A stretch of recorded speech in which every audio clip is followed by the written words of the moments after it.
साथियों, सबसे पहले मैं आप तमाम आयोजन कमेटी के लोगों का शुक्रिया अदा करना चाहता हूं जो आपने मुझे मौका दिया यहाँ आने का। मैं चाहता हूं पर जोरदार तालियों से इनका साथियों का शुक्रिया अदा करना।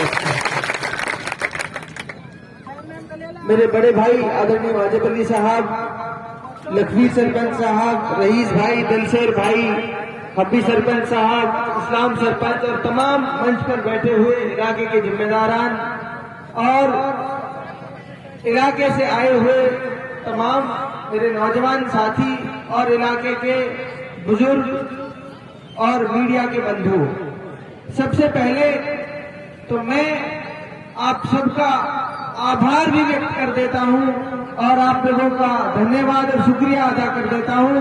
जो प्यार, जो मोहब्बतें आप लोगों ने मुझे दी, चुनाव में जो कामा के लोग भी नहीं थे, कामा के बाहर से उनकी यारी रिश्तेदारियों में फोन करके वहां जाकर आप लोगों ने जो सहयोग, जो मदद की, उसके लिए मैं हमेशा कामा के लोग आपके शुक्रगुजार रहेंगे, आपका एहसानमंद रहेंगे।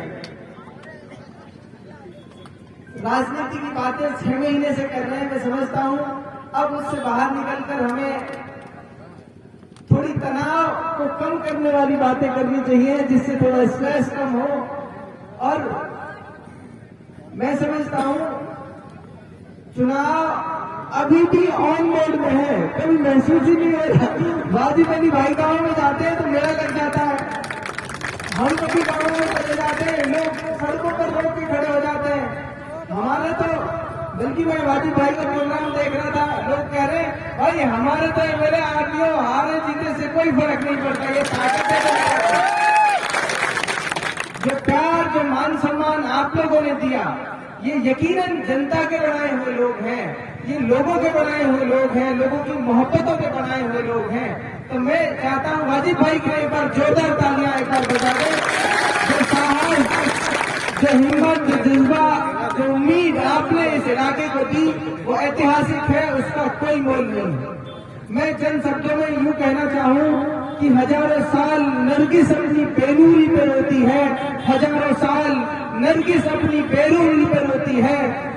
बड़ी मुश्किल से पैदा होता है चमन में दीदावर, बड़ी मुश्किल से पैदा होता है चमन में दीदावर। वाजिब भाई जैसे लोग इस इलाके की नुमाइंदगी, इसकी रहनुमाई कर रहे हैं, ये हमारे लिए फख्र की बात है। और जिस तरह का हौसला हिम्मत आप इलाके को देने का काम कर रहे हैं, जिस तरह से 36 बिरादरी के लोगों को एक साथ एकजुट होकर आप आगे बढ़ाने का काम कर रहे हैं, मैं समझता हूं ये ऐतिहासिक है। सीकरी और नगर के इतिहास में ऐसा कभी नहीं हुआ जैसे पिछले 5 साल में हुआ, कभी नहीं। सीकरी को आपने जयपुर और दिल्ली के बराबर, नगर को आपने जिस तरह विकास के नए आयाम दिए वो ऐतिहासिक है, पहले कभी नहीं हुआ। मैं समझता हूं ये लोकतंत्र है, लोगों का मत से नेता चुना जाता है और थोड़े से मार्जिन से हार जीत भी चुनाव में हो जाती है, कोई मायने नहीं रखता। एक बात तो ये, आप सब अपने दिलो दिमाग से इस हार जीत के भूत को मैं समझता हूं निकाल भी दिया है और निकाल दीजिए हमेशा के लिए।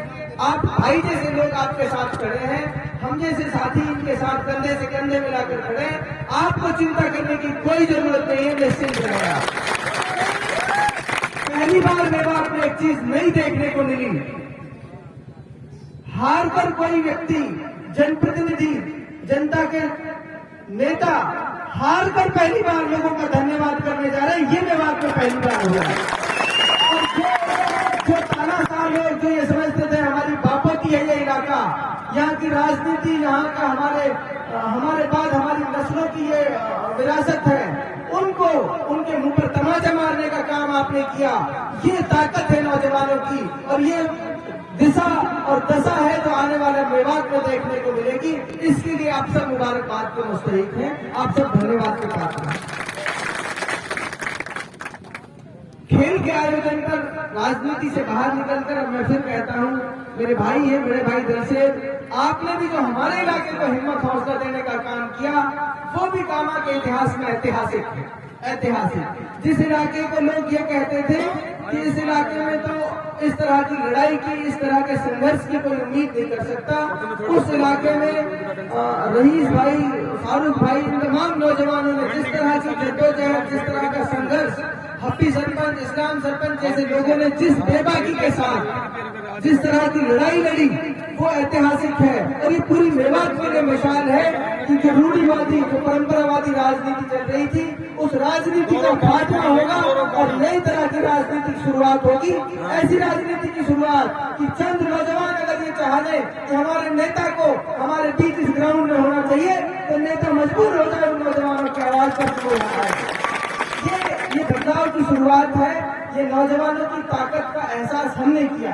हमको लगा कि हमारे नौजवान, इलाके के नौजवान, चाहे वो इस विधानसभा के हों चाहे उस विधानसभा के हों, अगर वो नौजवान ताकत ये चाहती है कि इस खेल के मैदान में हमारा नेता हमारे साथ खड़ा होना चाहिए, तो नेता उन नौजवानों के इस कॉल को मना नहीं कर पाए। ये नौजवानों की ताकत है और मैं उस ताकत के साथ पूरे जीवन भर कंधे से कंधा मिलाकर चलने का काम करूंगा। और मैं तो कुछ तजुर्बे ऐसे हैं जो आपके साथ शेयर करना चाहूंगा। फोन में एक फीचर है वो ट्रू कॉलर का। आजकल मेरे पास, क्योंकि मेरा नंबर बहुत सर्कुलेट हुआ, मैंने कोशिश की मैं हर आदमी तक पहुंचूं, और इस कोशिश में कई उसके डिमेरिट भी होते हैं। मेरे पास फोन आते हैं आजकल, ट्रू कॉलर को पहले पता चल जाता है किसका फोन आ रहा है। तो फोन आएगा, किसी पर लिखा है मासूम बालक, ये पता चल रहा है। किसी पे लिखा आता है नाम पता करके क्या करोगे। अब मुझे डर लगता है फोन उठाऊं कि ना उठाऊं। तो मैं बड़ी दुविधा में हूँ। कुछ साथी शिकायत करते हैं कि फोन नहीं उठा पाते सबका।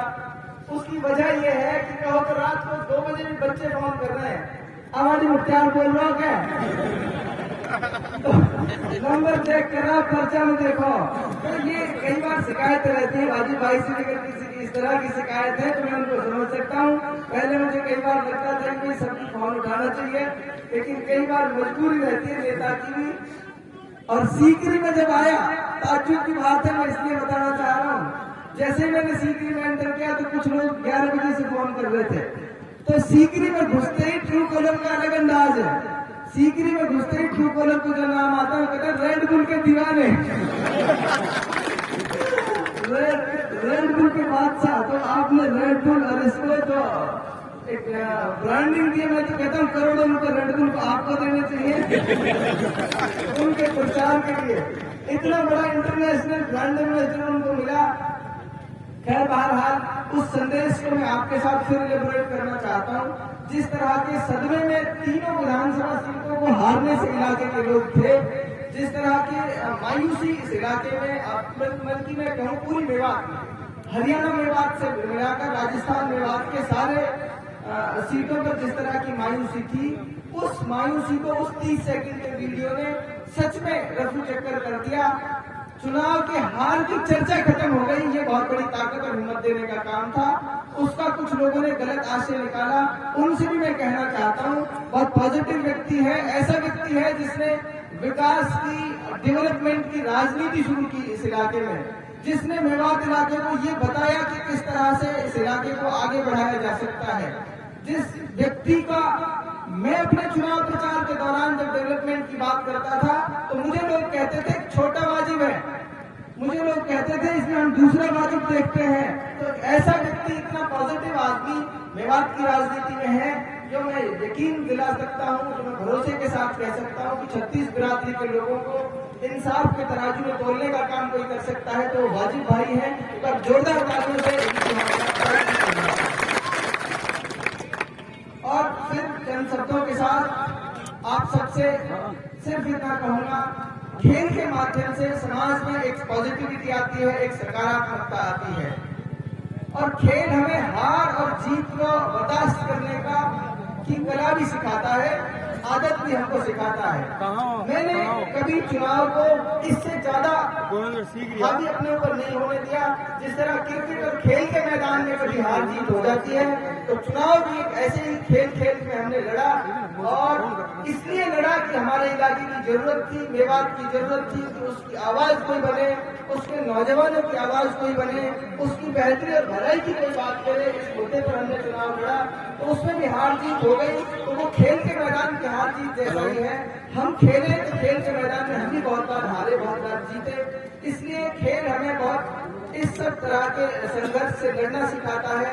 खेल समाज को एक नई दिशा और नई गति देने का भी काम करता है। पुणे में आयोजन कमेटी के लोगों का धन्यवाद देता हूं कि आपने इस तरह के आयोजन किए।